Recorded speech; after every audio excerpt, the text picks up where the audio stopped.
Hey everyone, Shabby Gamer here, and welcome to our very first pay-per-view in our Octane universe mode. Oh, excuse me. This is our Octane all-or-nothing pay-per-view, including, of course, our massive main event of Omega, Styles, Balor, and Cody for the Octane Championship and the leadership of Bullet Club.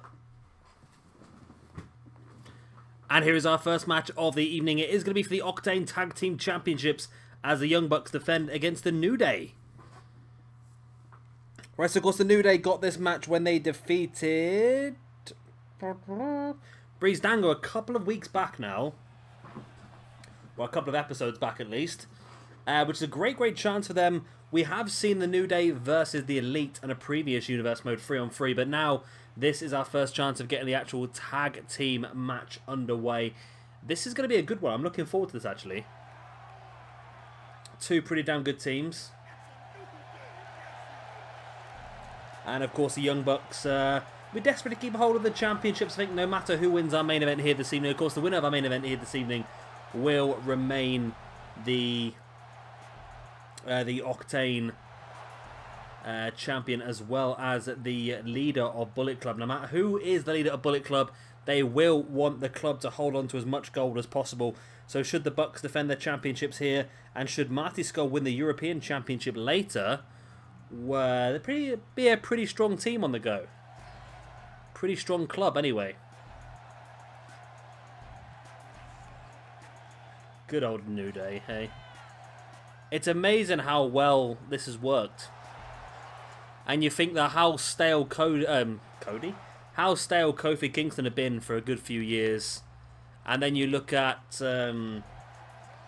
how iffy things were going for Big E, just had nothing for him after that whole little run with Dolph Ziggler and AJ Lee, and Xavier Woods was not really doing much at all either. This New Day, although it was so badly done, worked out so well in the long run. And it does make you wonder whether they did what they did on purpose. I can't imagine they were serious with the original plan for New Day, surely. Just a bunch of like pastor priests. I just don't know. I don't know if they were being serious or whether this was always the idea and this whole comedy aspect of the group was always going to come forth. I'm not sure, but it just seems to have developed so well. It's just something that works really well as well. So here we go then. Here come the Young Bucks. Cease and desist. Of course, Matt Jackson on the far side, Nick Jackson here on the near side. I love where they changed which way they're standing when I'm actually saying that. That's always helpful, isn't it? Always bloody helpful. And this should be a pretty even match. Like I said, I still would fancy the Young Bucks, in my opinion, as the favourites, but you never quite know, especially on this game. The game has a habit of doing whatever the hell it wants to do most of the time, doesn't it? And here we go then. Eventually. The Octane Tag Team Championships.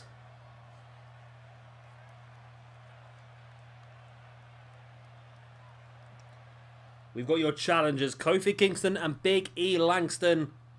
Of course, defeated Breezango a couple of episodes ago to get this opportunity.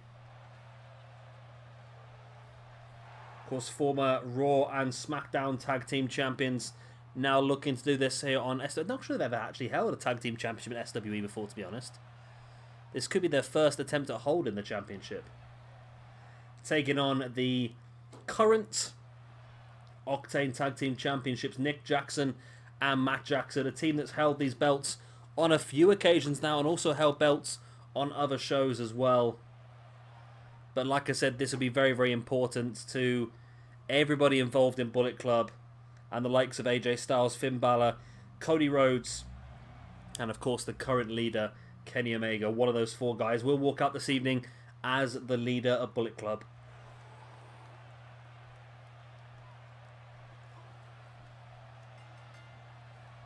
The bell goes and we are underway. Big E Langston versus Matt Jackson to start things off. And Big E using his strength advantage. And that's one thing that Big E's going to have in this match, is the strength advantage, really, because he's the only sort of big man in this one, and it always is going to give him some advantage, isn't it?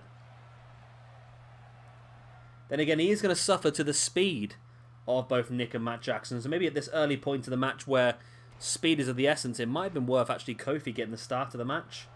Because Matt Jackson is in control of Big E here at this point in time. So of course, as you will have seen in the little opening video, we do have quite a few big matches for you here this evening. After this one, we are going to see Mistico defending his Junior Heavyweight Championship for the first time in this Universe mode. He'll be facing off against Kalisto and Prince Puma. We've got Will Ospreay versus Neville in a best 2 out of 3 falls match. Jazzy Gabert defends her Women's Championship against Bayley. Sheamus defends his European Championship against Marty Scrull. Kota Ibushi takes on Tetsuya Naito one-on-one. And then, like we said, of course, Kenny Omega defends both his leadership of Bullet Club and his Octane Championship against AJ Styles, Finn Balor, and Cody Rhodes. As Nick Jackson now in control of Kofi. While Big E's down on the outside. Nice. Dropping his body weight in the back of the head of Kofi. And now Nick taking Kofi down. And the Jacksons, the Young Bucks here, the Jackson 5. The Young Bucks here in good control of this match. Big E just about getting back up on the apron now. As Nick's stalking the grounded Kofi Kingston.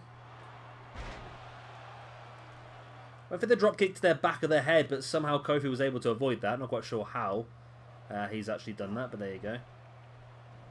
Nick rolling through now, taking Kofi Kingston down. Nick dropping Kofi through the mid-rope now into a DDT. Summoning the inner spirit of Randy Orton there by Nick Jackson. I was going to say vintage Nick Jackson, but it's not really, is it? It's the first time he's ever used that move in his entire career. And probably the last. As Nick now bringing Kofi into the corner, slamming him face first into that top turnbuckle. There's the tag. We're going to see some vintage Young Bucks, though. Nice DDT, then hoisted up into a lovely German. But straight into the hands of Big E, who does make the tag.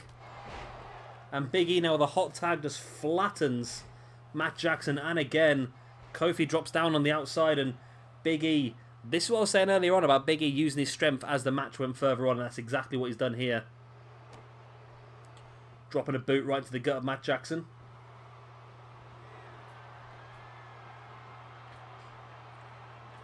Big E now heading up top. And he's stalking Matt as Matt gets up to his feet. Is Big E going to go very high risk here by the looks of it? I have no idea what just happened there. That is just an example of this game in a general. No idea what happened. It all went a bit crazy. But either way, Big E is in control of the match. And Kofi's back up on the apron now as well. But there's the jawbreaker by Matt Jackson to try and take some control back. Forearm. Now sending Big E into the corner. Matt Jackson, well, has been talking about the strength of Big E. There's a buckle bomb by Matt Jackson. It brings Big E back up to his feet again, but you saw the cleverness there by Matt Jackson as he brought Big E up. He made sure he was in between him and his tag team partner. Maybe going to see a bit more bang for your buck by the looks of it. Roll through, there's the 450. And a big moonsault by Nick Jackson. Into the pin. 1, 2, and oh, only 2 count. Wow. Wow, look how confident Xavier Woods was there. He didn't even come in and try and break up the pin. He was pretty sure that it was going to be fine, which is a big risk. Very big risk. But Big E now taking some control back in this match. Bringing Nick Jackson back up to his feet. Into the corner of himself and Kofi. And I would say at this point in time the Young Bucks have been in more control of this one. But we've seen this before. Just booting the life out of Nick Jackson. In comes Kofi to continue the assault. Once again now Big E boots into the gut of Nick Jackson.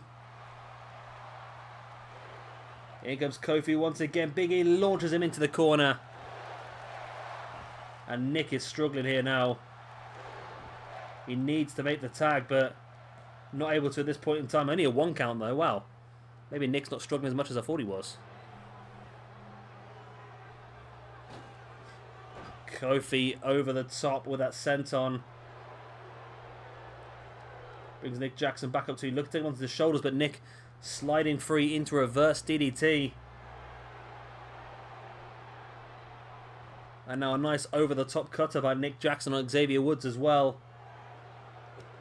Nick might be considering making the tag at some point. He's taken a bit of damage here. Matt will definitely be the fresher man, as Nick did have the opportunity there, but Kofi was playing possum, caught him out, but Nick fights back with the back elbow and sending Woods into the corner. Oh, Woods playing possum in the corner once again. Woods bringing Nick Jackson back up to his feet into the corner of the New Day.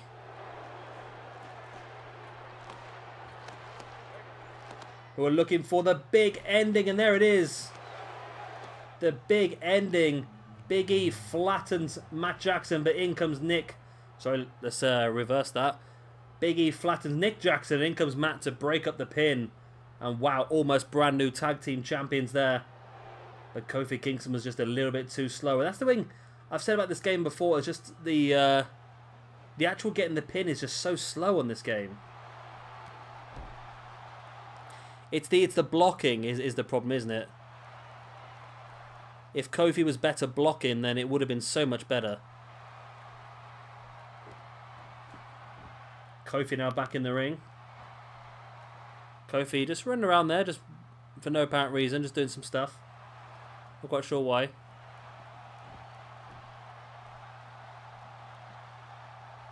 Kofi now bringing Nick up to a kneeling base. A boot right across the chest.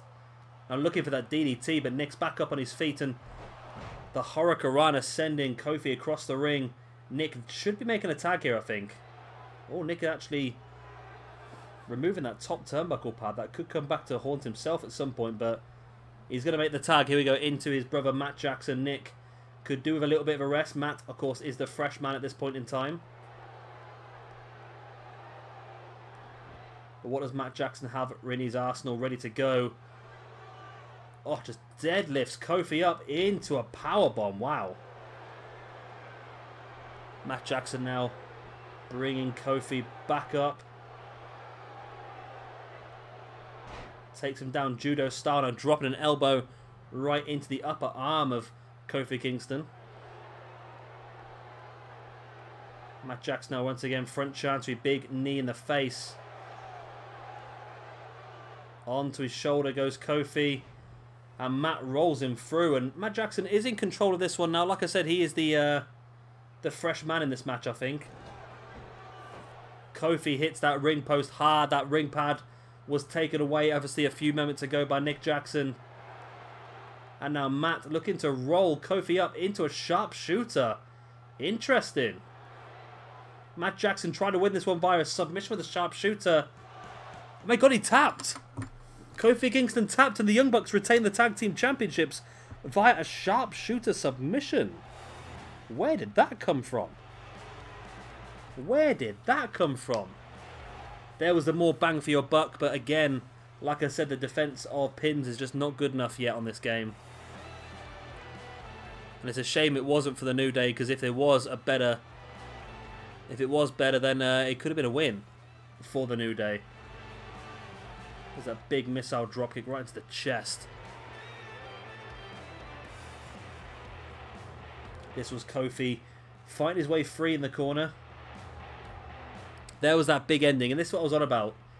The blocking here by Kofi. He just walked straight out the ring and didn't bother blocking the pin, protecting the pin, and that allowed Nick Jackson to come in and break it up. But eventually, the sharpshooter locked in by Matt Jackson was enough to get Kofi Kingston to tap.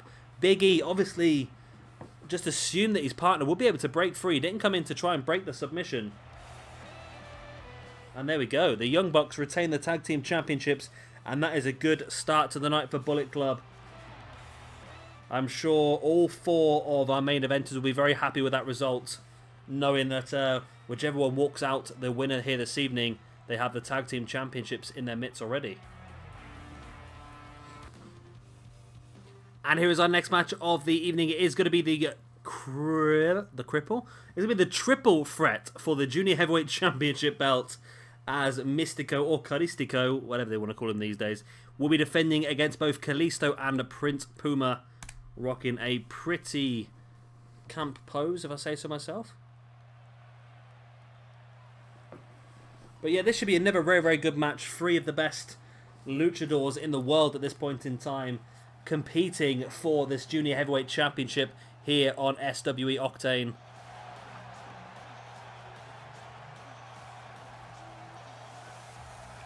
Lucha.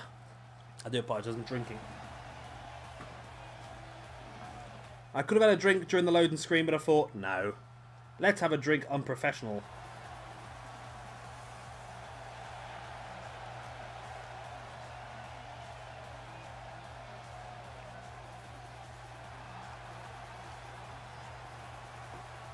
Kalisto, I really like Kalisto.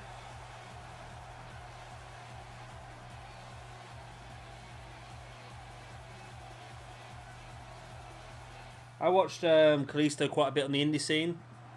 I think I say this every single episode, don't I? Samurai del Sol, one of my favourite ever matches on the indie scene was... this is where my memory got to get back in now, isn't it? It was Ricochet and Rich Swann. That's wrong, isn't it? Oh, who was it? It's my favourite ever matches and I can't remember who it was now. Rich Swann was definitely in it. It was Ricochet and Rich Swann versus AR Fox and Samurai del Sol in a tag team match. My God, was it amazing. Is that right? Oh, I think it was. PWG, AR Fox, Swan, Ricochet, Samurai del Sol. It was Rich Swann and Ricochet versus AR Fox and Samurai del Sol. There we go. You can see the highlights on YouTube. It was insane, that match was. You know what? I'm actually going to watch the highlights myself now. That's how unprofessional I am. Boom. 3 minutes and 13. It is insane. It was just so much action. It was... If you're not into spot fests, then you won't like it. That's all I've got to say to you. Because it was really just a spot fest. There was so many high-flying parts of the match. It was real entertaining. It had a little bit of a slow start, but when it really opened up, it was just insane. But there you go. So there's Prince Puma. Then the man that I said only a few days ago, I think, or a few episodes ago, I thought would have been the future of our junior heavyweight division. And good. Mistico's Cruiserweight Championship is missing. I don't know what it is with this game. It does not like having multiple championships on a brand. It doesn't like having this Cruiserweight belt on the go. He is the champion. But for some reason, every time you come out of the universe and go back in, it decides that you are no longer the champ. I don't know why. It's just this game, isn't it? I say it's a game. It's not a game. It's just a really difficult walk of life. But there you go. Straight off the bat, wow! What a knee in the face there by Prince Puma on Kalisto, and then another massive knee right across the face of Kalisto, and that could be Kalisto out, you know. Prince Puma's just destroyed Kalisto. Also, these 3 guys as a 6-man tag would be insane, wouldn't they? I don't know why they haven't done that yet on WWE with Kalisto, Sin Cara, and Gran Metalik as some sort of stable would be insane, wouldn't it? Nice super kick there by Kalisto on Mistico. I'm going to get so tongue-tied in this one, I can just tell already. Nice forearm there by Kalisto, spinning heel kick in the gut. Prince Puma there with the nice jawbreaker, now taking Kalisto up into a neck breaker. It's a really weird... I don't know what that is. I was trying to figure out what the noise was, and it's my PlayStation kicking in with a fan, but it's a little bit rattly for some reason. It's always fun. I think as a new PlayStation... I've got to a point at the moment where I'm going to need a new PC very, very soon and a new PlayStation. I'm a little bit worried about how expensive my life is going to be over the next few months. Especially with buying my own house as well. It's going to be very, very tricky, I think. Monetary-wise, but there you go. Nice backbreaker there by Prince Puma. Nice Saito suplex there by Mistico on Puma as well. Mistico now trying to take advantage, but there's the elbow in the gut by Kalisto. Mistico taking him down.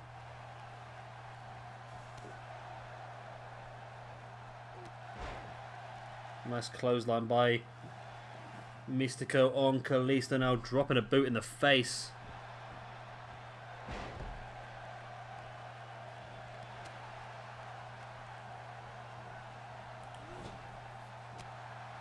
Nice elbow in the face there by... Oh, what a spinning kick that was. Wow.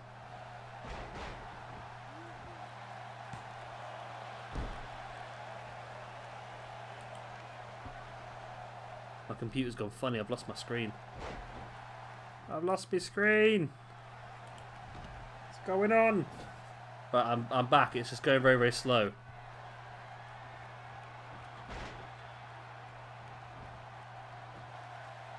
Right, no, I'm back. I'm back. I can see. I'm back. Right. I don't know what happened.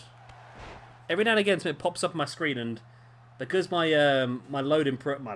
recording software takes up the majority of the bandwidth, the RAM on my computer, it sometimes can be very, very difficult to get rid of anything else when it pops up. It just takes a long time. I just lose all visual of what I'm actually doing. But there you go. Tornado DDT there by Mistico on Kalisto. Brings him back up by Kalisto there with a jawbreaker. Remember, this is only the second of our 5 championship matches here this evening. We've already seen the Young Bucks successfully retain their tag team championships. Oh, nice power slam there by Prince Puma. Puma now bringing Mistico back up. Hoist him up now into a reverse Bloody Sunday. And this is Puma's chance, see if he can get a big maneuver off, but Mistico fighting back with Kalisto down the outside. Either of these two guys got a chance to finish this one off. Oh, that was a bit of a mess either way. Kalisto with a Meteora. And now dropping Mistico face first on that top rope.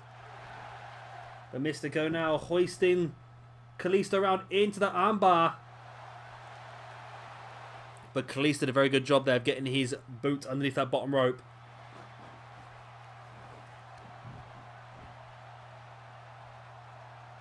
Mistico now dragging Puma away from the ropes. Our next match is a big treat for you guys, well, isn't it? Will Ospreay versus Neville. Best 2 out of 3 falls match. That's going to be insane.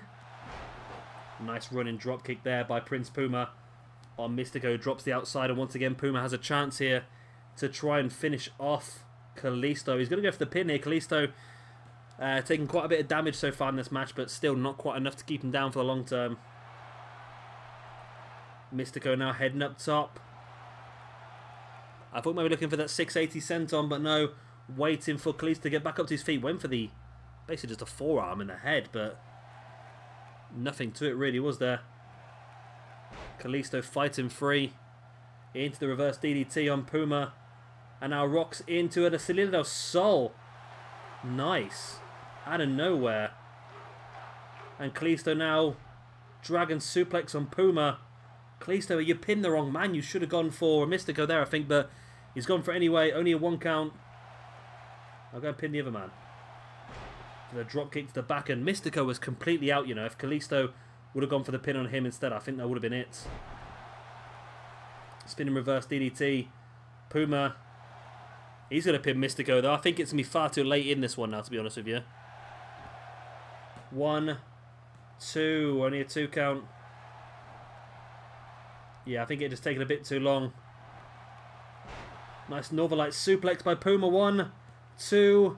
Kalisto gets back in the ring. I don't think he was going to get there in time. And now Kalisto taking Puma into a snap suplex. Pin on him now. One. Such a fast moving one, this, isn't it? Was not expecting just the sheer speed of a match. It really has been insane. Kalisto now dropping into the pin once again on Puma. Mistico's back up on his feet now as well.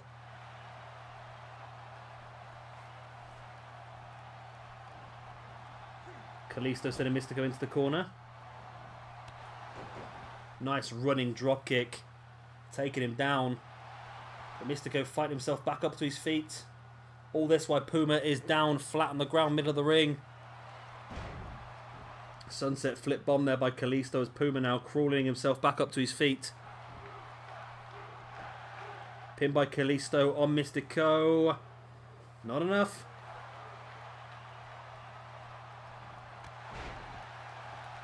Puma's back up on his feet now though. Just hoists Kalisto up on his shoulders into that big boot into the side of the face. That could be game set match here. Mistico is down. Puma is down. Kalisto is down. Puma's now down with a pin. And Puma is your brand new junior heavyweight champion here in SWE Octane. And what a match that was. I really enjoyed that match actually. Really enjoyed that match. High flying, high speed, and if you excuse the pun, high octane. Yes, we used it. We went there. We freaking went there.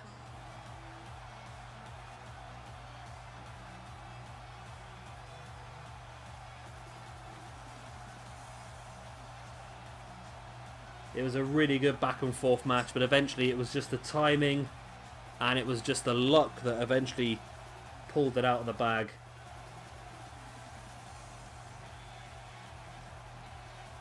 It could have really gone either way. All three men had so many opportunities.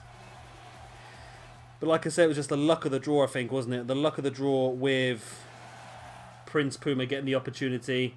And the game has just decided it doesn't even want to give the championship away anymore. Right, Prince Puma is officially the new Junior Heavyweight Division champion. Whether the game wants to admit it or not, this is happening. Bloody game. Ah! Bloody 2K, Ukes, whoever is in charge of this crap, please make something that works next year. It's all you had to do is make something that bloody works. Something that's stable.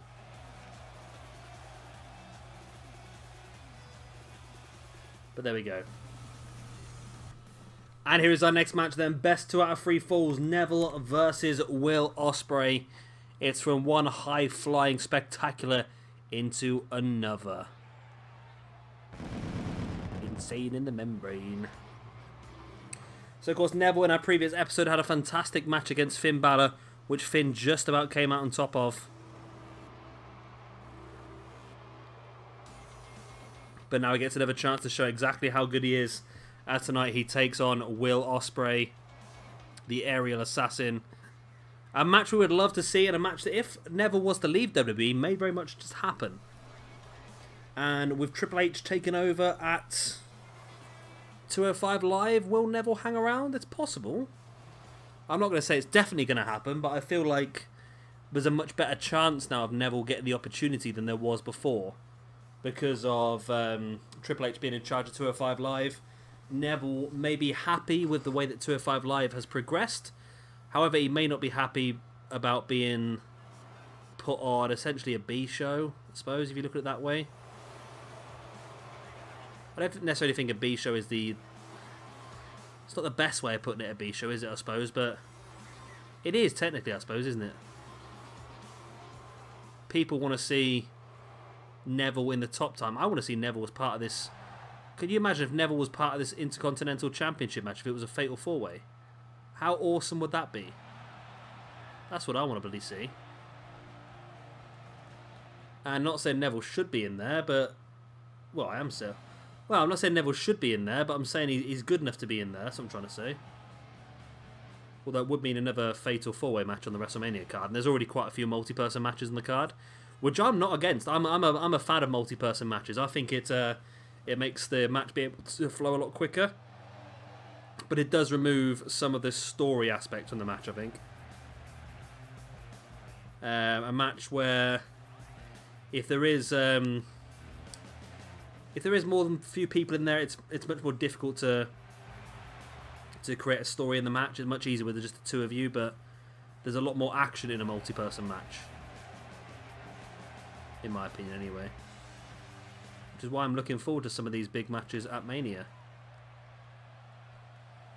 So Neville versus Will Ospreay, best 2 out of 3 falls. Nothing on the line in this one, just sheer pride and the chance to build yourself up, I suppose.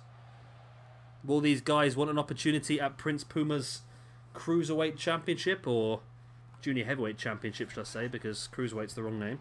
What have we got planned for that now, then?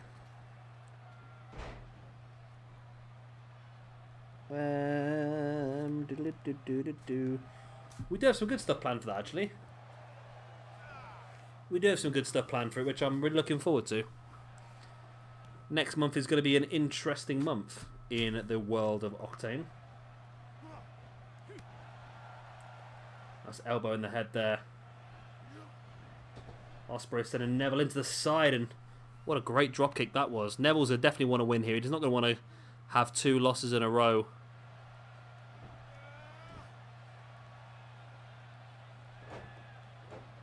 Nice roll through there, but Neville up on his feet, dropping a dropkick into the chest of Ospreay.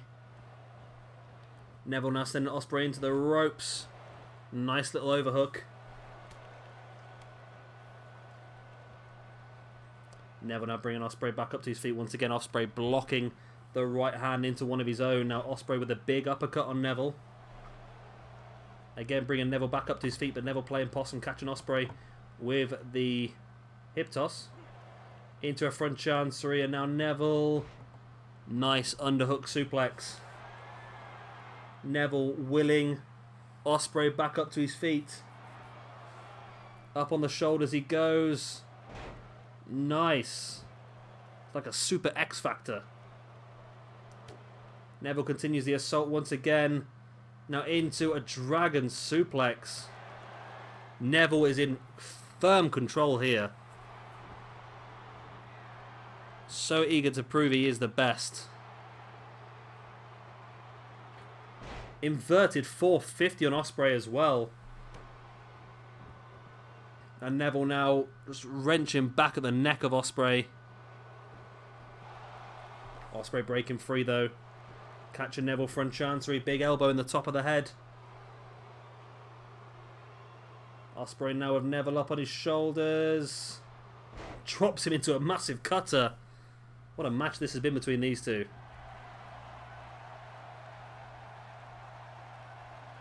Neville slowly getting back up to his feet. Ospreay, big right hand on Neville. Dropping him, but Neville being brought back up to his feet by Ospreay, who now over the top with a powerbomb, and Neville's back of his head, I think, caught that table. It's not going to be a situation that he wants to be in there. As Ospreay continues the assault. Ospreay now, Falcon Arrow on the outside as well. Standing shooting star. Referee's up to a 7 count. Ospreay sending Neville back into the ring. Ospreay follows in as well. Ospreay stalking the grounded Neville.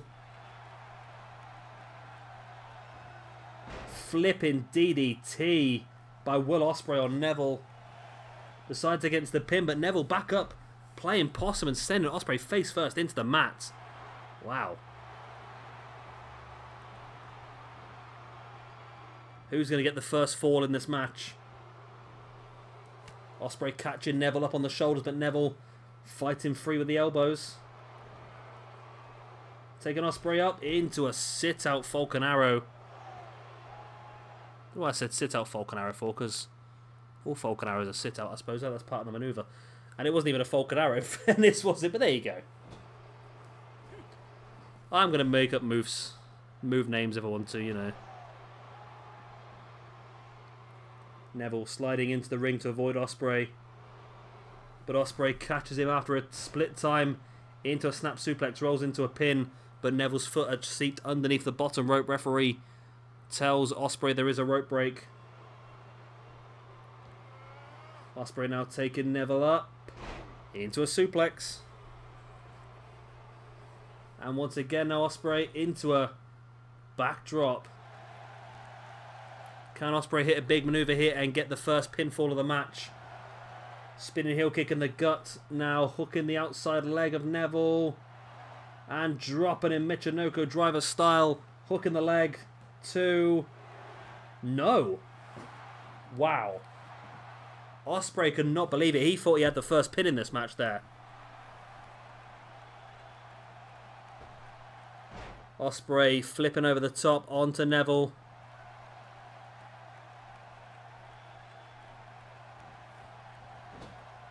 Ospreay sent Neville into the corner. But Neville fighting back. Spiked DDT in that corner. Wow.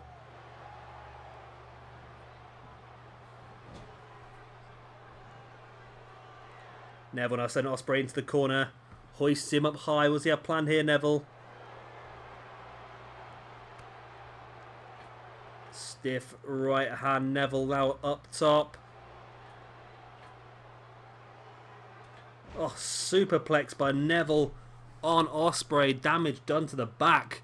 Tell you what, Rings of Saturn here could do a lot of damage, you know. He's going to go for the pin instead. It's only enough for a 1 count. Wow. Both these guys desperate not to lose this one.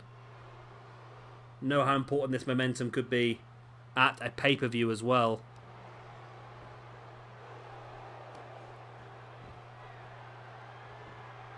And here we go then. There's the Rings of Saturn locked in. The Rings of Saturn locked in. Is Ospreay going to tap out? Oh my god, Ospreay's just kicked out. This is never going to end, is it? I don't think this is ever going to end, this match. It's best 2 out of 3 falls. We haven't even got the first one yet.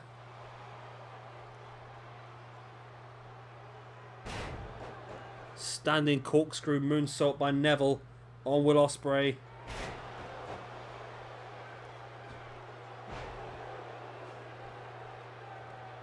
Ospreay is... I just don't know how he's surviving this, you know. I don't know how either of them are surviving it, to be honest with you. The damage is just being done over and over and over again, but they just keep kicking out.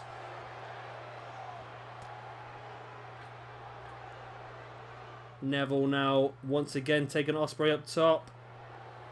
Looking again for the superplex and hits it.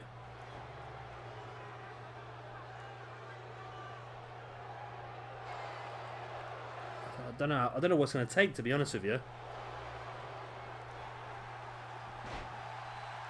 Look, Ospreay there was going to go for the kick, but Neville caught him unawares. Now Neville once again catching Ospreay. Ospreay just seems that little bit behind every opportunity, doesn't he? See, Ospreay, they're clever, just grabbing a hold of that bottom rope, just making sure he couldn't get pinned. Wise moves there by Ospreay. Neville now willing Ospreay back up to his feet. Wow, what a stiff shotgun dropkick. Flips back up to his feet once again, Neville. Why did he drag Ospreay closer to the ropes? That's a weird one. Before deadlift German him, maybe he's trying to catch his neck on that back rope, which he did. Neville once again sending Ospreay into the corner. But Ospreay taking Neville down. I am not sure what to say on this one anymore. It just seems to be going, doesn't it? Ospreay springs back into a cutter. Neville middle of the ring. There's the pin. 1, 2, and 3. We do get the first pin, and it is Ospreay to go 1-0 up here over Neville. Wow. Whew, that's taken a while just to get the first pin, isn't it? You watch him get the second one now straight away.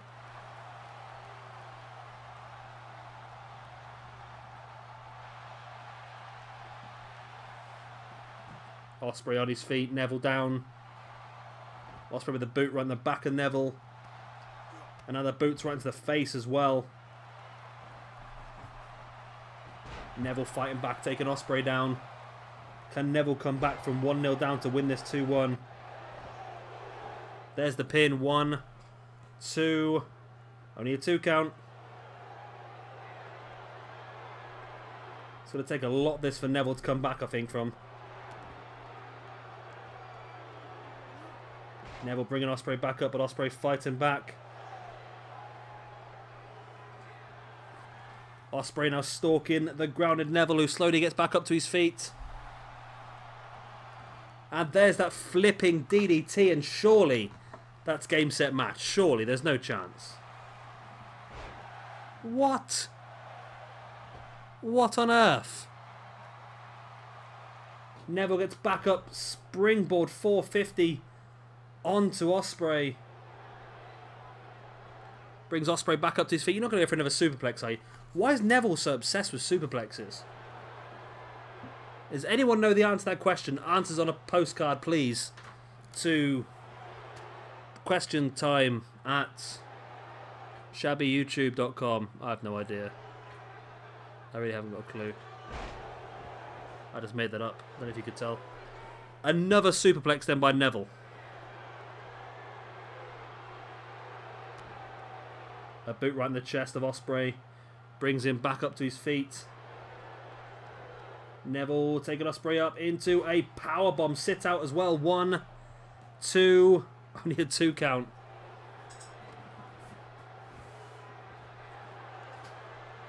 I've lost everything here. Wow. What? I think Neville just went for a dive and Ospreay caught him with the Ace Crusher. 1, 2. Oh! Oh my god, this match! Best match ever. Ospreay looking for another Ace Crusher. Neville fighting back. Ospreay fighting him out the way. Into a neckbreaker.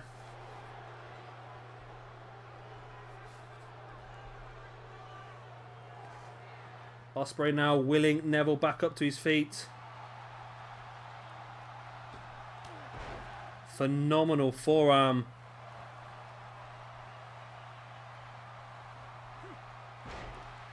Went for another Ace Crush. Neville fought back. Snapmare by Ospreay. Now locking in that head scissors. Oh, Neville trying to break free, but Ospreay rolled him through.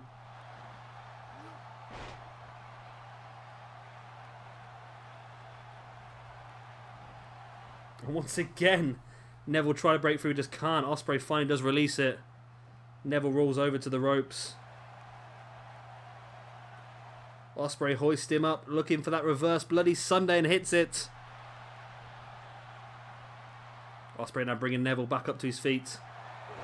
Taking him down. Smash right in the side of the face, that spinning kick. I don't know where Smash came from. That's a new one for me, I think. Smash. But Neville back in control again, but Neville still does not have one fall in this best 2 out of 3 falls match. If he wants to win this, he's going to have to get back in this quick. Dropping the elbow now on the inside of the knee. Neville bringing Ospreay back up to his feet. Oh, don't go for another bloody superplex. Neville and his freaking superplexes, I tell you. I don't think he's going to get a chance now anyway. Boom. 1, 2. What? Oh my god, the scenes here are unheard of.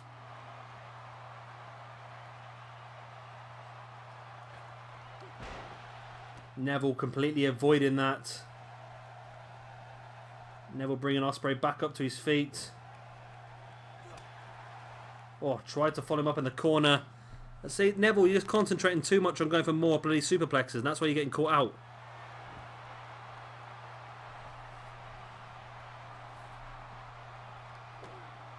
I think Ospreay is going to have this here, you know.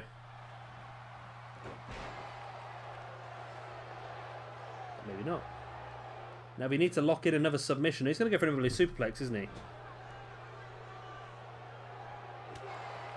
He's going to attempt to go for another suplex, but Neville's going to be caught out once again by Ospreay with a flipping sunset bomb. And that is enough. Will Ospreay gets the best 2 out of 3 falls victory in what is possibly one of the most insane matches we've had here in SWE history. That was insane. I mean, I knew I was expecting something good from these two guys, but that was incredible. Neville showed his incredible fetish with all things superplex. But Ospreay was enough. He had enough in the locker on Ospreay to finally finish off Neville. It was such a good back and forth match. It really could have gone a lot of different ways, really. But it is Will Ospreay who does take the victory. And what is a huge victory for him here on SWE Octane. Neville will have to rethink about things. He's lost 2 matches in a row now in SWE. He's come very, very close and put on fantastic performances in both, though. But still just not quite good enough. Wow. What a match. What a match. And here is our next match of the evening. It is going to be for the Women's Championship. It's Bayley taking on the champion, Jazzy Gabert. Oh, I do not envy these two ladies whatsoever. We've had a fantastic night so far. 3 cracking matches. And these two ladies are going to have to follow up on that. I do not envy them whatsoever. This is going to be a tough one night. It's going to be a real tough night for them. But here we go then. Bayley up first. She is here because she defeated Becky Lynch a few episodes ago to win the women's #1 contendership. And now she gets her chance in against Jazzy Gabert to cash that championship in. What do I have planned for Bayley? I'm sure there's something planned for Bayley in the long run. I'm sure there is, you know. I'm sure I've got something planned for little old Bayley. Yes. Yes, there is something planned in for little old Bayley. It might be incredibly unrealistic, but, you know, who knows. Let's just try and see what happens, eh? Let's try and see what happens. But first of all, we've got to see how Bayley gets on then against Jazzy Gabert. This could be a very, very tricky one. Jazzy has been absolutely dominant so far since we picked her for Octane. Of course, we didn't get too far into our previous universe mode, but that was all precursor for the new style of universe mode we are doing, which we are already 1/3 of the way through this Octane universe mode. It feels like it's been going for... it doesn't feel like it's been going for that long at all, does it really? But I like it this way. I think this whole build up to a big main event and then starting a fresh roster, I think does work pretty well. Obviously it does because the views we got for our first episode of Octane was fantastic. And it's just about just trying to keep those views up as we go forward through the universe mode. I think you guys are going to really like this. I think after tonight's show as well, you'll get a much more of a bigger feel for our potential storylines moving forward. We'll start to build towards our finale universe as well as of our next episode, which will be up for you hopefully tomorrow, the day of WrestleMania. I don't know if I'm... I don't know if I'm going to get anything. I was hoping to try and do some stuff day of WrestleMania, but I think I'm going to really struggle to get stuff on. But I'm going to give it my best. I'm going to give it a try. I might just do what I did last year and just do some of the matches for Mania. That's doable, isn't it? Just random match the whole of Mania up. Just to build up some hype. I'm up for that. But it's all down to whether I can get enough recorded this week to cover that. I should be right because I've got Saturday, haven't I? It's just okay. I like to do NXT as well. Oh, so much stuff to do. So much stuff to do in the world, isn't there? And of course, what doesn't help us out is when certain things are not available. For example, we can't do a mixed tag team match.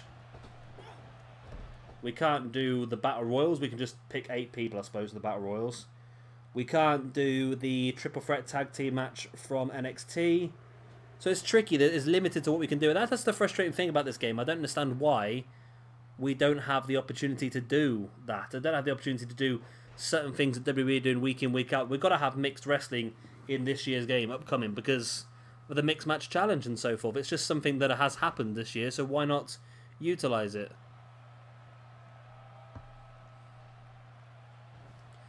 Jazzy now taking Bayley up into a massive four-way slam. Just launched her across the ring. Jazzy now taking Bayley up and slams her down as well.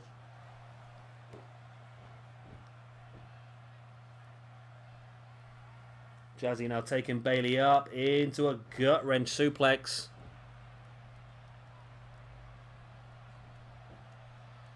Bayley taking Jazzy down once again.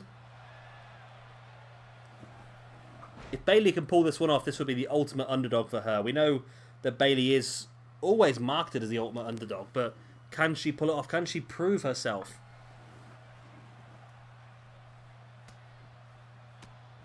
Big elbows there by Jazzy, gave it on. Bayley now, Bayley fighting back into a DDT, landing her flat on her face.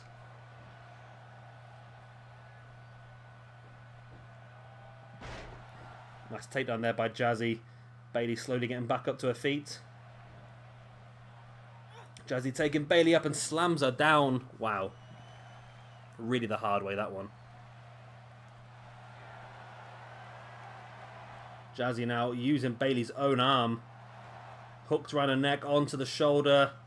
Into almost like a torture rack submission. But Bayley is able just about to. She's swinging some elbows. She does break free. But how much damage has already been done? Jazzy, oh, meat hook clothesline, taking Bayley out now. Jazzy stalking Bayley. But Bayley able to reverse that. As Jazzy reverses as well.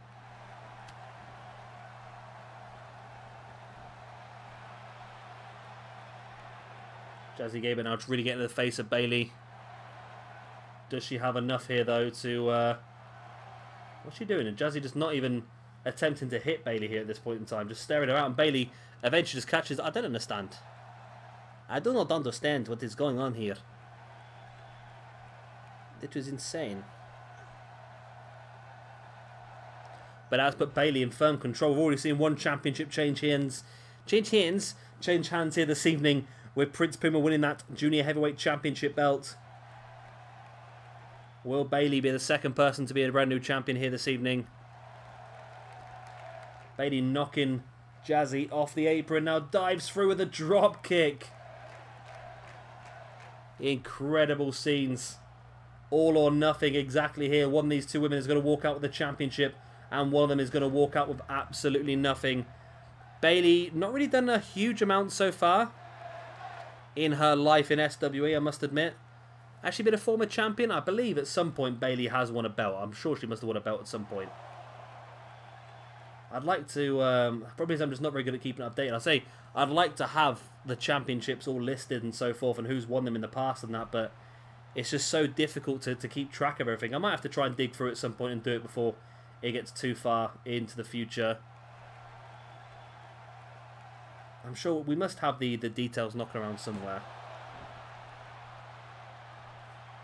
With all the championships. But yeah, just keeping track of everything is the difficult thing. Jazzy, massive right hand. Just punching the teeth straight out of Bayley's face there. Ah, my telly's going to go off. Oh, there we go. Thankfully I left my remote control right where I needed it. Jazzy now stiff forearm on Bayley, and another one as well. Rocking her. And just caught with a clothesline. I'm not quite sure what Bayley was up to there. Almost like she started taunting at some point there. Jazzy bringing Bayley back up to her feet and catches that launching German suplex. And I feel like it might be a bit too difficult here for Bayley to get back into this one. There's the pin. 1, 2. Only a 2 count. Bayley survives, but for how much longer?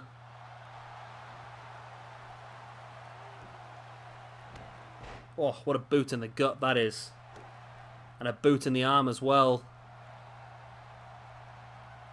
Jazzy now with the gut-wrench suplex. And Jazzy looks a bit tired out. But now stalking the grounded Bayley. Can Jazzy successfully retain the Women's Championship here? Takes her up onto her shoulder and slams her down like a sack of potatoes. There's the pin. 1, 2, and 3. And Jazzy Gabert successfully retains the Octane Women's Championship here against Bayley.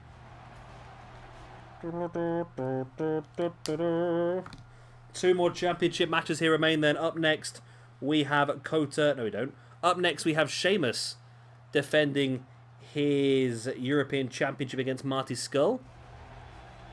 And then, of course, our main event, that big fatal 4-way elimination match for the leadership of Bullet Club and the Octane Championship.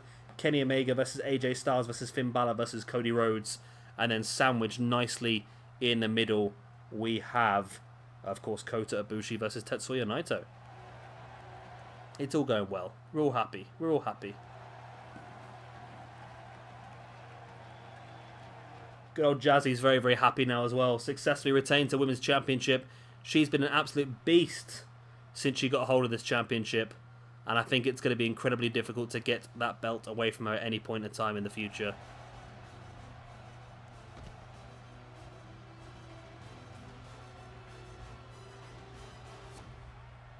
And again, the referee decides against giving her the championship back because that's just not how we play in this game, is it? This bloody game, I tell you. Does not want to play ball. Ever. And here we go then. Here is our next match of the evening. It is going to be Marty Scrull challenging Sheamus for the European Championship. Now, of course, Marty Scrull got this match when he defeated Drew McIntyre on episode number 1 of Octane. And now his chance to cash in here this evening at All or Nothing. Again, another big one. I'm pretty sure no matter who wins the main event of tonight's show, whoever wins it is going to want this European Championship firmly alongside the Tag Team Championships within the Bullet Club. However, might be out of their hands. And that is massive this evening. Kenny Omega, AJ Styles, Finn Balor, Cody. Which one of these 4 guys is going to walk out the champion and the leader of Bullet Club? It's going to be a big one, isn't it? It's going to be massive. It's going to completely change the landscape within SWE. And the world. Let's face it. The world will be affected by this. Yeah, it's a little bit over the top, isn't it, I suppose? But, you know. I went there. I went there.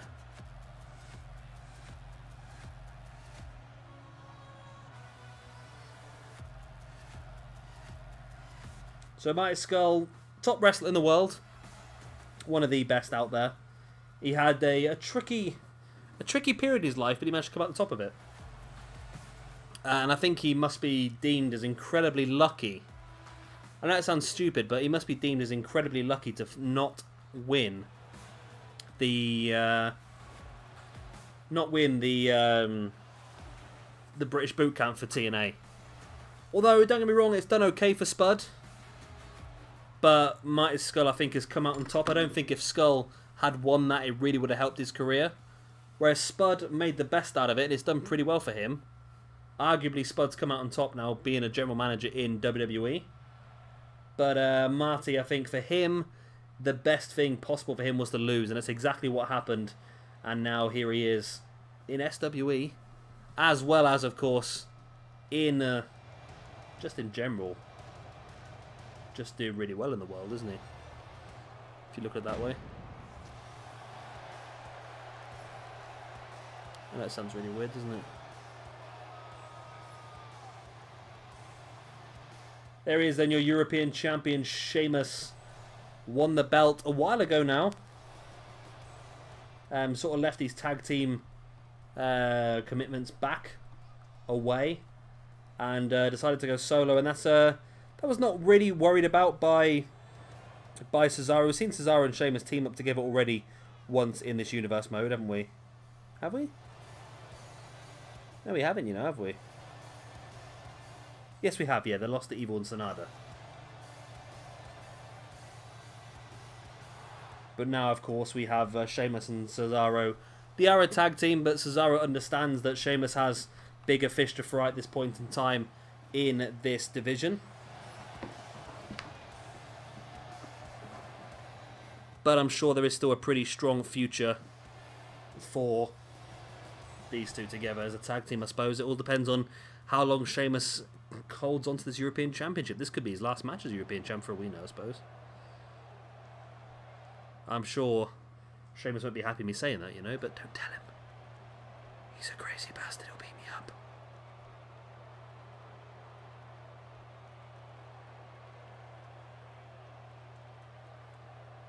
But there you go, there he is then. Marty Scurll, the villain. Somebody who, I'm surprised didn't put himself forward, you know, for the whole Bullet Club leadership. Would have been a bad shout, would it really? Would have been a bad shout at all. And then there you go, Sheamus as well, the current European champion.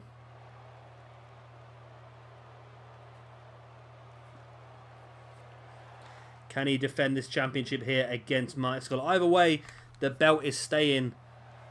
Oh, I'm going to get shouted at here, am I? It's staying in the British Isles. Is that the safest way of saying it without getting shouted at by people online for getting things wrong? Because that does happen. People do like shouting because they get things wrong.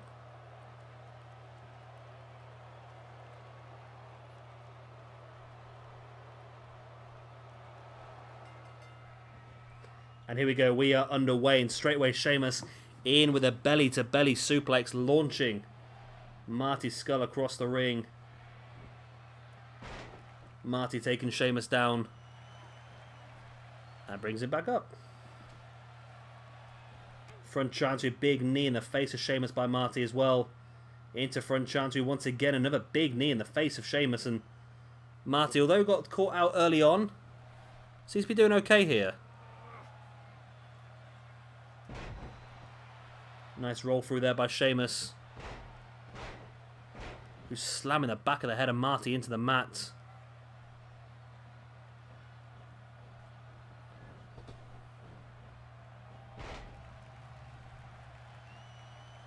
Sheamus though in control. I'm a bit surprised. I thought Marty might go for this early on, but Sheamus does have the power, and eventually I suppose he will get tired out, and that power will start to subside a bit.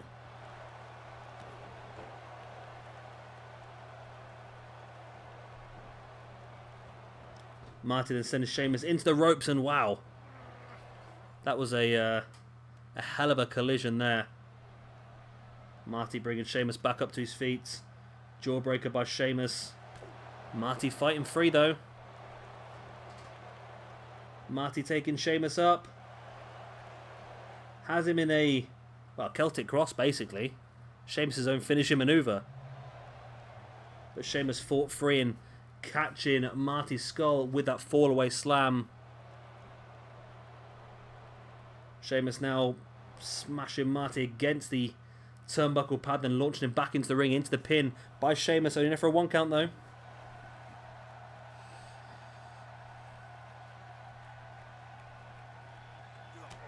Marty with the arm breaker, of course. Damage in the upper body and the arms is a good thing for Sheamus. Looking forward for that potential crossface chicken wing later on in the match.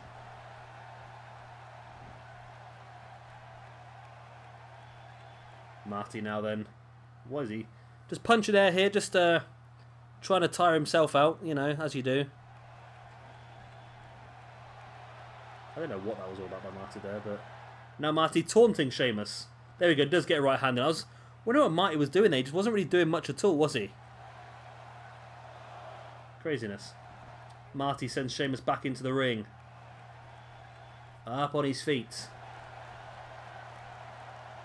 And there's the arm breaker by Marty Scurll. And now, oh, wrenching that arm really, again, just weakening it, weakening the arm, should I say.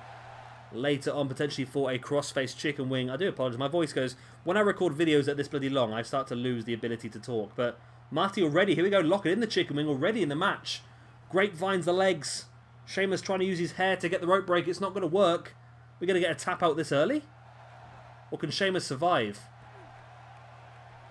Sheamus does survive, manages to peel away the hand of Marty Scurll. And Sheamus now just dropping Marty neck first across that top rope. Damage not enough by Marty.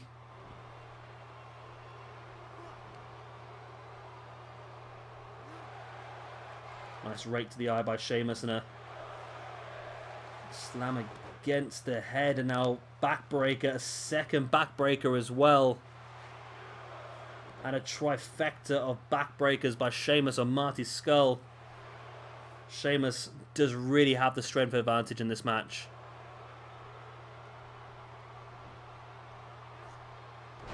Sheamus now dropping a knee straight across the chest of Marty's skull.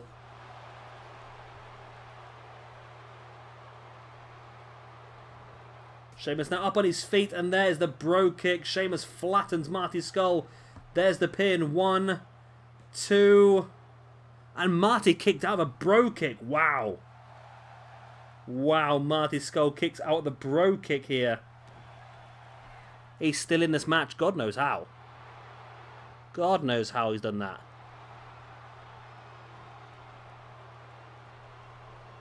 Sheamus now running power slam into the corner on Marty, and then a power slam as well.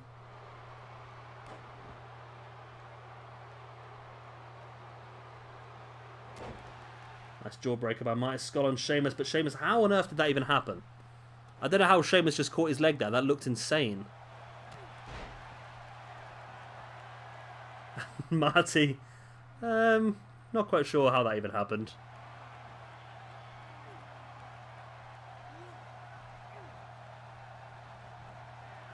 Marty now heading up to the top rope. Sheamus is grounded. What's Marty got planned here? Oh, nice. Is that a leg? I think it was a leg drop. It looked insane when he dropped it, but it was a leg drop.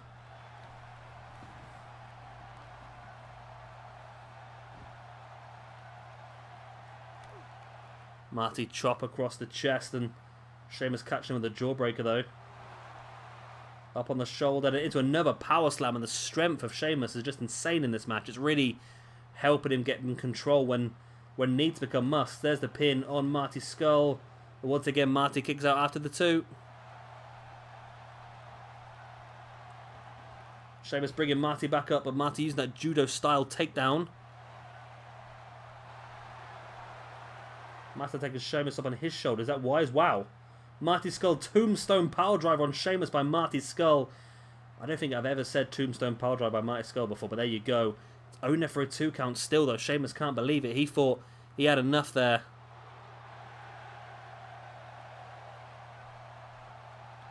Marty though stalking Sheamus. Looking to lock it in middle of the ring. Crossface chicken wing. Nice. Bit of rhymingness there for you.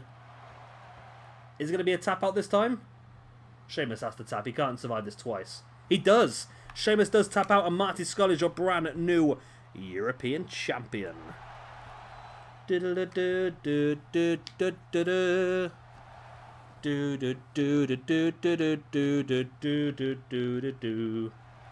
rocking some Final Fantasy there for you.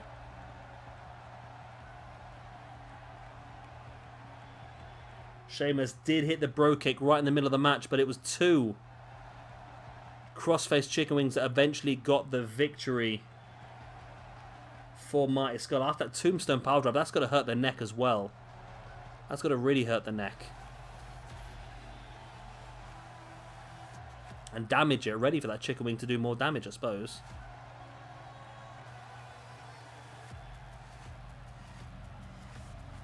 And there we go. Marty's skull holds the belt up high. It's been a good night for Bullet Club so far. It's going to be a very good night for Bullet Club, isn't it? Tag Team Champions, European Champion. And at the end of tonight's show, they will have an official leader as well. All arguments can then stop. Marty's skull, your European Champion. 2 more matches for you here this evening then. Kota Ibushi vs Tetsuya Naito coming up. And of course that massive main event, the fatal 4-way elimination. This night just keeps getting better and better. And here's our next match of the evening. It will be Tetsuya Naito taking on Kota Ibushi. And as an executive action, because of some of the recent offences by the stable, LIG have been banned from ringside. It is going to solely be one-on-one. I want to see who's the best. And so far, we've seen some fantastic action from the matches tonight, and I don't really want to waste what on paper is awesome. Tetsuya Naito versus Kota Ibushi could be a dream match for us, let's face it. It really could be a dream match for us. And, ow. Just my hand smacking off the desk there. Well done. This could be a fantastic match. I think this is going to be really good.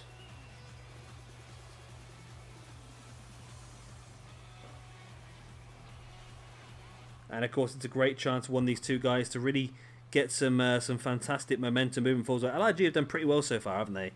We saw Evil and Sonata get a victory over Sheamus and Cesaro. Takahashi beat Will Ospreay. Takahashi lost to Jay White via disqualification.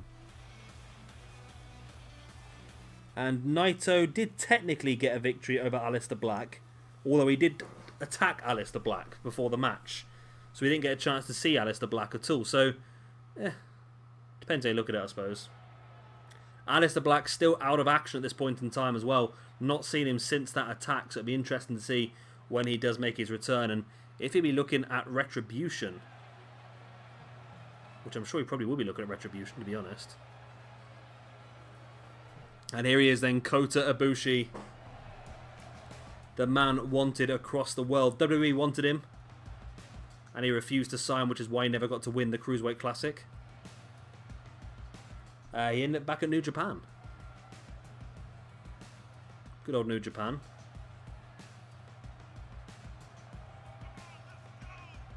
And they used him very, very well in New Japan as well. Whereas WWE would have stuck him in the WWE would have stuck him in the undercard and that sort of stuff. New Japan are using him back at the main event and some of the main storylines as well. Of course, teaming up recently with Kenny Omega as part of the Golden Lovers. Golden Lovers? That sounds very dodgy, doesn't it? Golden Lovers. But there you go. This match is going to be insane, isn't it? And still, don't forget, after this one, we have the big one. The Fatal 4-Way Elimination. Cody Rhodes. Cody Rhodes? No. Kenny Omega defending the Octane Championship against Cody Rhodes. AJ Styles and Finn Balor. I've got to start writing these names down the right order that I'm supposed to say them in. Always say the champion first.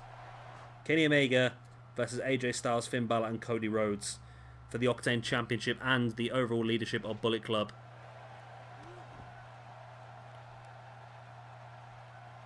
Which is pretty good.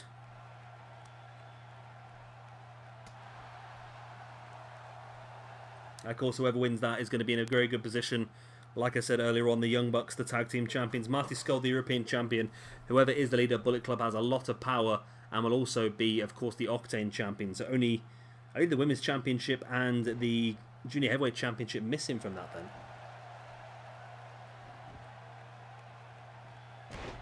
Ibushi dropping an elbow right on the inside the knee of Naito. Ibushi now. Wow, Phoenix Splash in the middle rope. Lovely.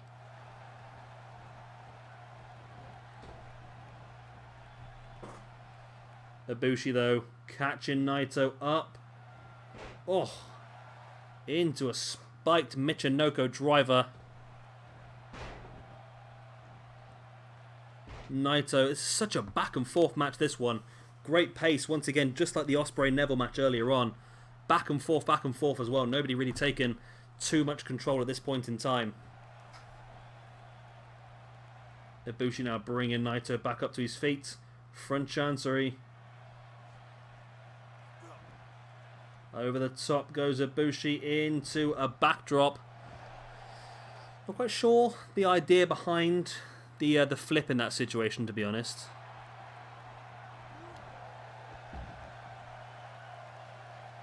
But it looks good, I suppose. Everything always looks good. Ibushi then stamped on the back of the knee of Naito. We've not seen much announce table play this year at all. Of course, they don't like to use it. Last year, the announce table was used very, very often. Maybe a couple of times a month we'd see someone go through the announce table, which I quite liked. It wasn't maybe a little bit too much, but I quite liked it, I must admit. And hopefully next year's game, they'll sort of balance it out a little bit. I like the whole announce table thing, just slightly downgrade it a little bit.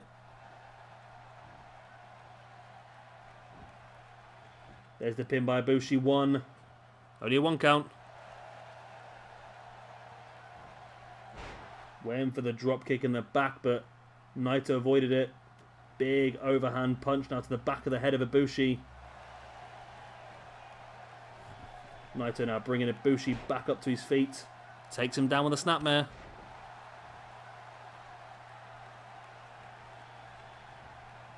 Ibushi back up on his feet once again. Naito now has taken control of this match. But does he have enough to finish it off? That's the big question. Nice Northern Lights suplex there by Naito. Only a 1 count though. More damage needed. Naito is continuing on that damage though.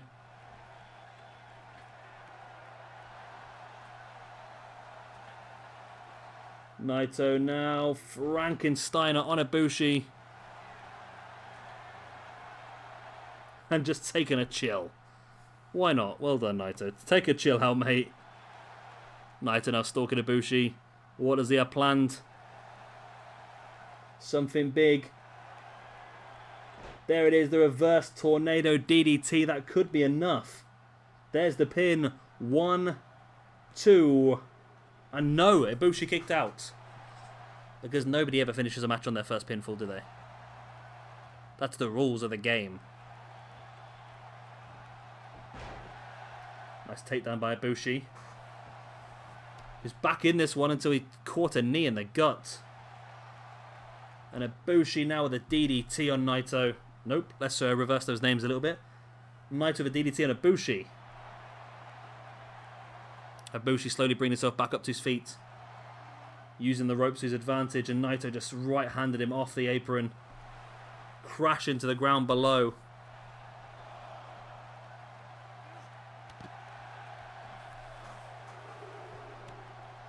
Nice stamp on the arm there by Naito. Now wrenching back at Naito. I'm getting so confused here, aren't I? I'm getting so confused with my names.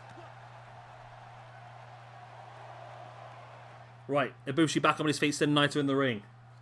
I know which one's which. It's my brain decides it just doesn't want to be correct, which is always useful, isn't it? Nice kick there by Ibushi, a nice strike as well. Catching Naito up and spikes him once again. Hooks the leg this time. 1, only a 1 count.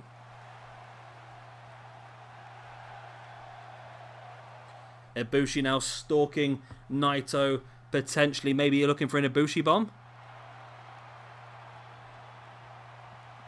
He's got him up. In for the last ride position. Ibushi bomb. Sit out last ride. There's the pin. 1, 2, and no, only a 2. I can't help but feel like that's partly Ibushi's fault though, because he puts no pressure on the shoulders. That for me is the iffy one for me. Puts no pressure on the shoulders, and that's probably why he doesn't keep his opponent down. Standing corkscrew moonsault there by Ibushi, now bringing Naito back up to his feet once again. But Naito fighting free.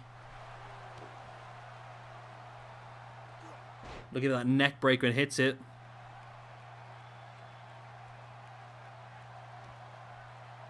Naito looking to rake the eyes. Oh, look at those knee strikes in the spine as well. Boom.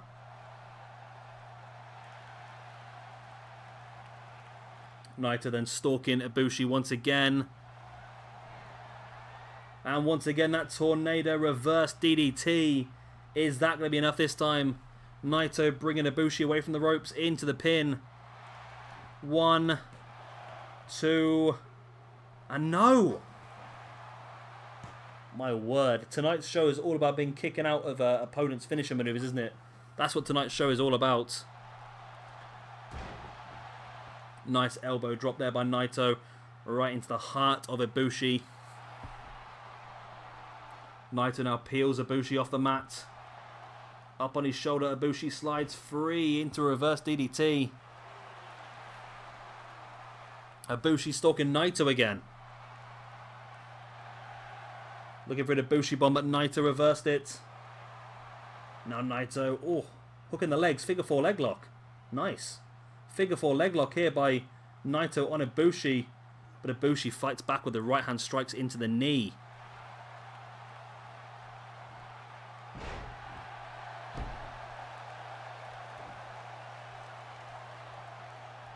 Ibushi bringing Naito back up to his feet. But Naito once again fighting back with that jawbreaker. And there it is once again. Surely third time lucky here for Naito. Has to be dead center of the ring as well.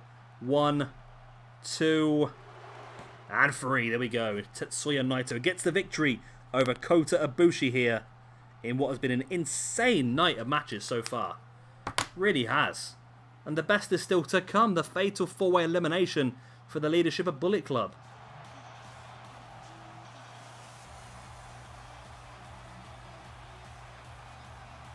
It's going to be insane.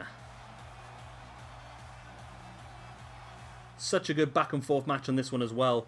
But Naito did come out on top eventually. And that's technically 2 wins in a row for Naito now, if you include the not able to compete by Aleister Black. But I think Naito's going to have to watch himself, because Black will be back soon. And it could be a very difficult situation when Black does return for Naito. Black is surely going to want some sort of retribution.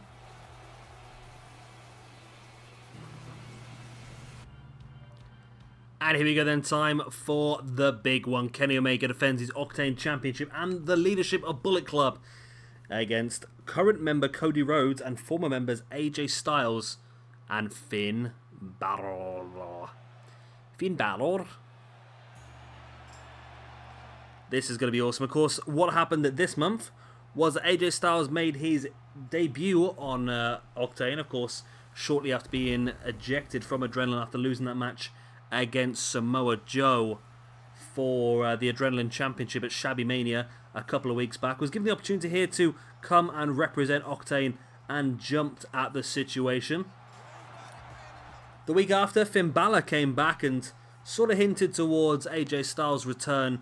Styles demanding re-leadership of his Bullet Club. Finn Balor returned and sort of pointed out the fact that he was the man who began Bullet Club. He was the man who should be taking rightful ownership, and he put his hat in the ring as well. And then we saw the week after Cody, a man who's always been on Omega's back about the ownership of Leader Club? The ownership of Bullet Club. He believes that he is the man destined to take the club forward, believes that Kenny's done all he can.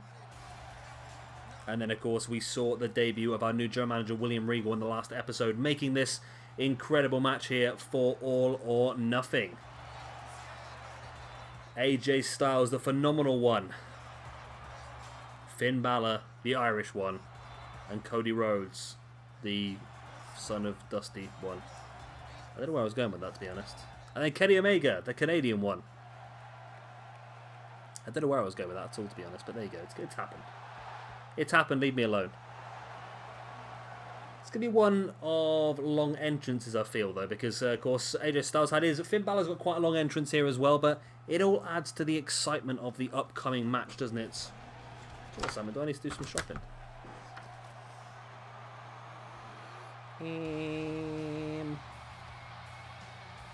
No, that's fine. Okay. Okay, we're fine.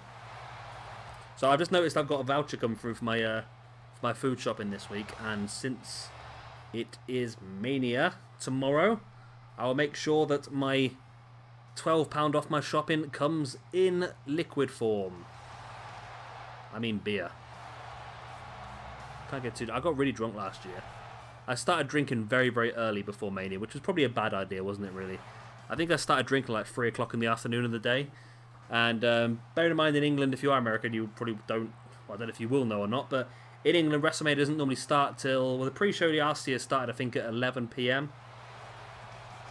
And the actual show started at 1 and went for 5 hours, which left us till 6. So it was pretty difficult to stay awake, drinking 15 solid hours on only a bowl of nachos to get me through. But there you go. You live and you learn. I've only started doing a lot of the live. I've done Mania Live now. This has been my 4th year of Mania Live, and I do really enjoy it. I did the Rumble Live this year for the first time. Rumble and Mania are the main two. I don't know if I didn't book any others off today. I was tempted to book off Survivor Series and SummerSlam, but I think for me, as long as they get Mania and Rumble, I'm more than happy to watch them two live. So I will be up. And like I said, I'm going to try and do some stuff for the weekend for Mania. I can't promise anything because it's a hell of a lot of stuff to record. But I think it's definitely worth it on the build-up to Mania, isn't it? I'm sure you guys will be interested in... Well, it's just something to watch while you're trying to get the build-up, isn't it, really? That's the plan. So Finn Balor, another man who has been demanding the leadership of his club back. I believe from some of your comments it was himself and Bad Luck Fale were the first couple of members. And here comes Cody, and one of the newest members, of course, but still one of the most outspoken members.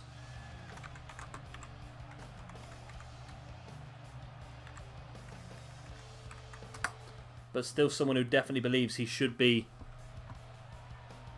in charge. Sorry, I'm just playing around with some of the settings on this recording list. I always keep doing this. I'll make sure it's right. I don't want to get through this entire match and realise that I've buggered something up. But that is possible. I do often do that.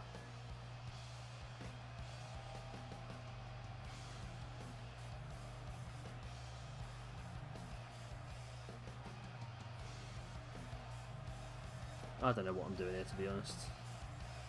Well, I haven't got a clue what I'm doing here, to be honest. I'm fiddling around with all these settings. I don't think anything's making any difference, is it? Well, I hope not, anyway. Because if it is making a difference, I can make myself look a bit stupid here. And there he is then, the current Octane champion, Mr. Kenny Omega. Kenny Omega. I'm a big fan of Kenny Omega. I am. I've had a couple of people, well, I've had one guy actually comment on one of our older New Japan videos saying about how New Japan is overrated and we just like the New Japan wrestlers because it's something new. And I don't agree with that, because I just think that the quality that New Japan are giving us is a much higher quality. Granted, there's a lot less story involved, and that could be very, very disappointing for him. But I don't know. I like both, to be honest. I like WWE's story, even though 9 times out of 10 the story is generally quite poor. But I think New Japan's match quality is what really gives it its power, I think, in my opinion. So we go then, Octane Championship on the line. Kenny Omega defending the belt against 3 men who are also gunning for his leadership of Bullet Club. This is why the pay-per-view is called All or Nothing, because one of these 4 guys will leave with all, and the other 3 will leave with absolutely nothing. AJ Styles, Finn Balor, Cody Rhodes, and Kenny Omega. The time is now. And here we go then, the referee rings the bell. We are underway. This is going to be awesome. This is the match I've been dreaming of for many a year. The match that I really, really, really wanted to do when I first even looked at doing this universe mode. I really wanted to do something along these sort of lines, fighting for the ownership of Bullet Club, and I'm really happy that we've finally been able to get to a point to do it. So, fatal 4-way elimination, which means it doesn't matter who gets pinned or submits first. It's all about who's the last man surviving. Be very interesting to see who gets eliminated in what order as well, really, won't it?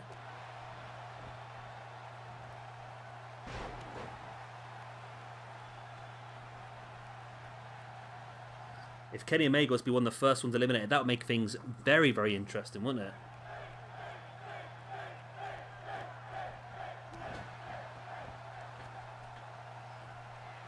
But let's see how the world pans out for us. As at the moment, it's Omega and Balor. I'm not quite sure if that worked for Cody or not. It looks like he did get some of AJ. Maybe not as much as he originally planned, but some of AJ. Cody dropping Omega face first into the mat. That's the aggression there. Those two have been at each other's throats for quite some time. Cody has always believed that he should be the rightful leader of Bullet Club.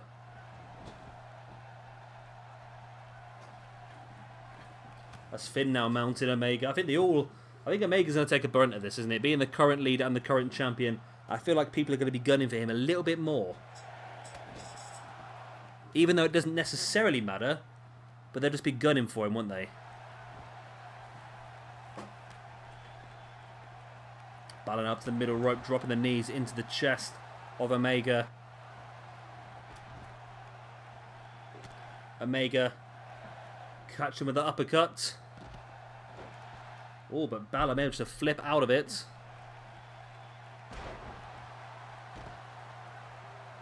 Balor now slamming the arm of Omega into the mat. And Balor in control of Omega middle of the ring. I'll tell you what, if Omega was the first man eliminated, that would make things very interesting. That would mean that we would know we'd have a brand new champion and a brand new leader of the Bullet Club stable. That would be crazy if that happened, but I'm sure Omega's not going to let that happen. He's up on his feet now, but gets taken down straight away. Just getting too much caught out in certain things, I think, there, Omega. As Styles taking Cody up into that underhook brainbuster. But Finn coming up behind AJ. AJ fighting back. Omega very clever, rolling out the ring. Just going to take a few seconds to recuperate. As AJ Styles continues the assault now on Finn Balor. Cody, oh, stiff DDT on AJ Styles. Into the pin he goes. Of course, elimination, so Finn's not going to break it. He's going to hope that AJ is going to be eliminated, but not the case in this situation. Still more damage to be done. Omega sending Finn to the outside. As Cody now... Fucking hell. Oh my god, this game just does not fail to amuse you, does it sometimes? Cody completely jumped over the top of AJ Styles and missed that elbow drop. I just can't explain the situation. I'm not even going to try. And I don't even want to. Right, so Cody now just working away at the knee of AJ Styles. Quite a clever maneuver when you think about it, because AJ likes to go for that phenomenal forearm and the Styles Clash, both of which will require some strong legs. So working down those legs is probably a good idea to sort of reduce the offense that AJ can hit on him.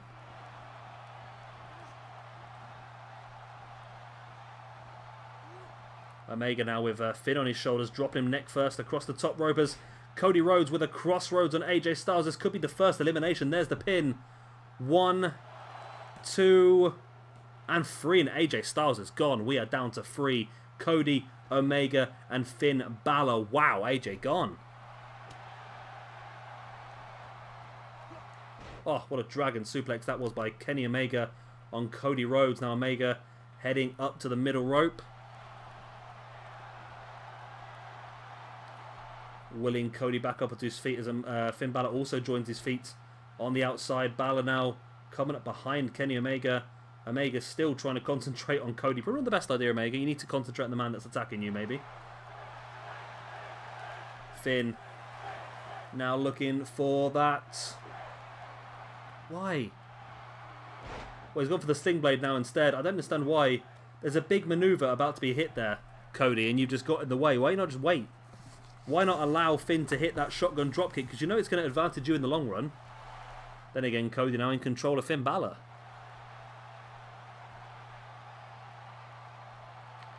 Cody now willing Finn Balor up to his feet. Nice springboard dropkick there to the back of the head. And Finn Balor rolls to the outside. Cody, the only man now in the ring. Interesting. Very interesting. Finn now just launching Cody up the ramp, and now Finn going after Kenny Omega. This is actually not a bad situation for Cody to be in now. He's out the way while the other two guys are concentrating on themselves. Not a bad situation at all, especially as Kenny Omega takes Finn Balor up onto his shoulders and rocks him with a one-wing angel. 1, 2, and... no, 2! Wow! How on earth has he kicked out of that, my lord? I was about to say the two newcomers slash oldcomers are out the way, and it's just the two current members. Oh, Omega now rolling up Finn Balor tight. 1, 2. Oh, and again, it's only for a 2 count. as Cody's now back up on his feet. A bit rocked, but he's back up on his feet. I would wonder if there would be some sort of smartness here between Cody and Omega, some sort of teamwork, knowing the situation they're in, knowing these two guys have come back and they're trying to take the club away from them. If I was them two, I would be working together, because I wouldn't want one of these two guys to come straight back in and take it away. I'd want it to stay within the hands of the guys that are currently in there. But evidently, there's just too much gone on backstage, I think. Too much craziness.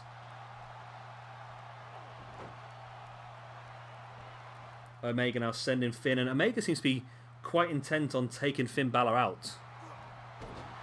Shoulder first into the turnbuckle post. Finn now catching Omega. Wow, face first with that stroke. And now Finn continues the assault, sending Cody into the Side into a sling blade.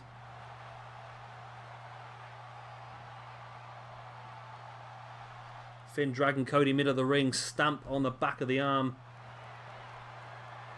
Finn now heading up top, but I don't think Omega's going to allow that, is he? Nope. Omega taking Finn down.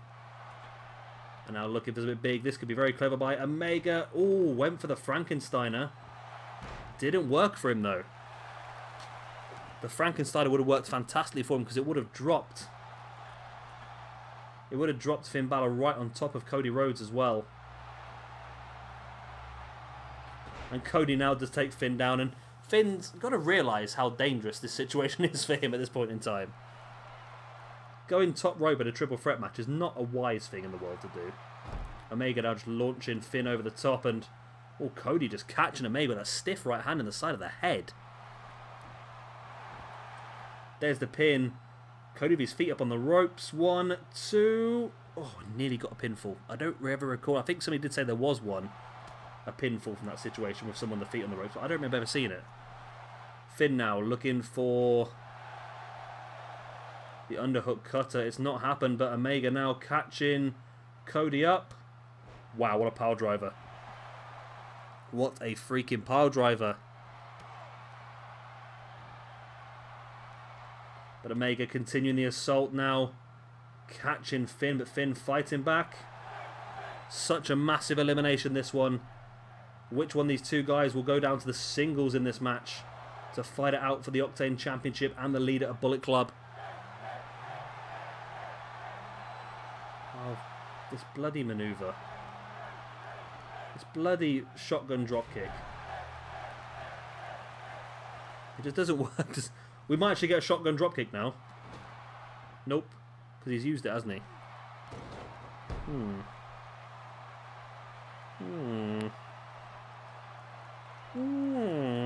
It's annoying, isn't it? Cody, though, fighting back with the arm breaker on Finn. A stiff right hand. What does Cody have in his locker here to try and finish Finn Balor off? A big stiff right hand once again.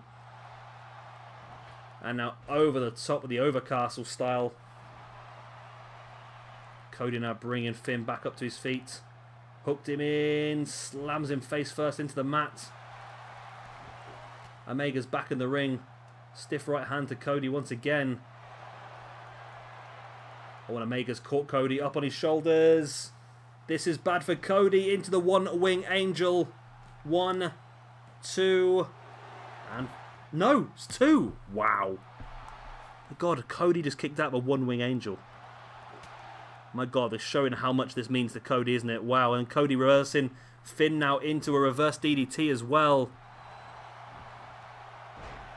My God. If Cody doesn't win this now, the state he's going, my God, he's just got out of some massive, massive maneuvers.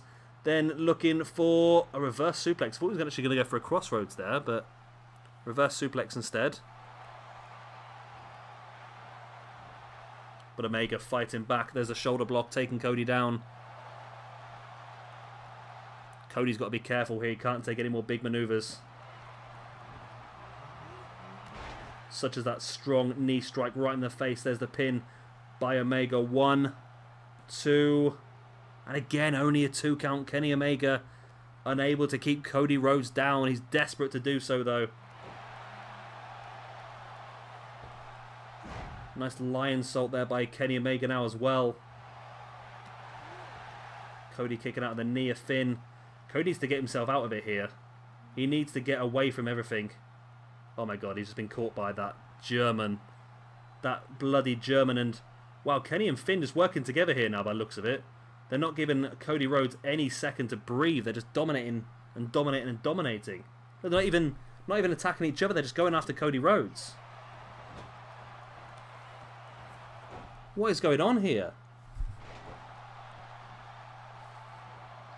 And Cody eventually does manage to slide out the ring, trying to get a little bit of recuperation time and just trying to get Finn to face off against Cody, I suppose.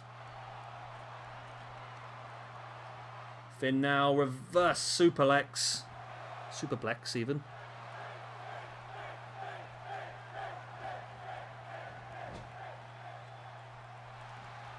I thought we were finally going to see that shotgun dropkick, but apparently still no. Still no. Big back elbows there by Finn on Omega. Now takes him up onto his shoulder. Drops in with that boot in the side of the head. Cody now bringing him. Finn back up. Into a crossroads. Oh, Cody just walked in at the exact right time now. Pulling Cody, or pulling Finn, just away from the ropes. There's the pin. 1, 2... and 3, Finn is gone. We are down to Cody and Omega. We are back to the original argument between these two. Finn and AJ may have made their way in, but it was always between these two. Oh, just a 2 count there. Omega now bringing Cody back up to his feet. Ripcord knee strike. Ladies and gentlemen, Kenny Omega's going to win this. Or is he? Kenny Omega's not even going to go for the pin. He's just got Cody's head between his feet and he's just having a bit of a rest in the corner. What on earth is Kenny Omega doing here? It doesn't seem to matter, does it? Because he's now got Cody Rhodes up on his shoulders. One wing angel. 1, 2... No! Wow, Cody's kicked out again. Cody just kicked out the one wing angel again. Wow, bloody, wow, I'm losing. I'd already had a pretty lack of being able to talk in the first place, but the way this whole show's gone, this match is just making it even more insane now. But Cody up on his feet, dragon screw on Kenny Omega. My god, Cody is kicked out of two one wing angels and a ripcord knee as well. Cody taking Kenny Omega down. My god, is Cody actually going to pull this off?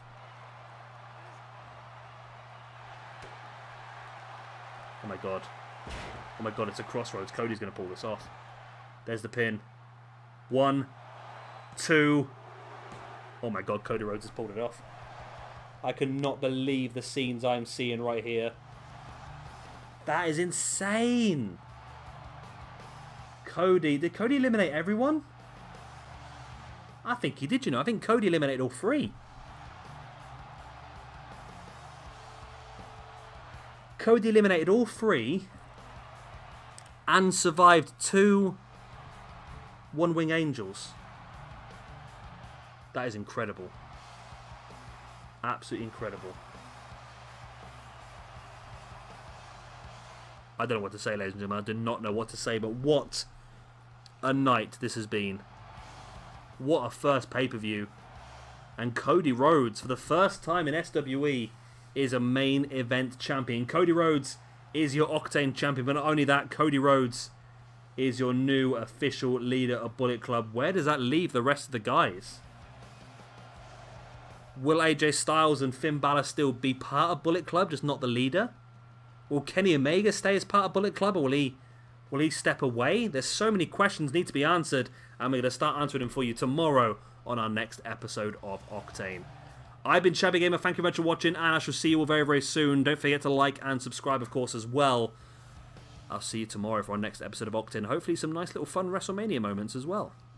Bye. Bye.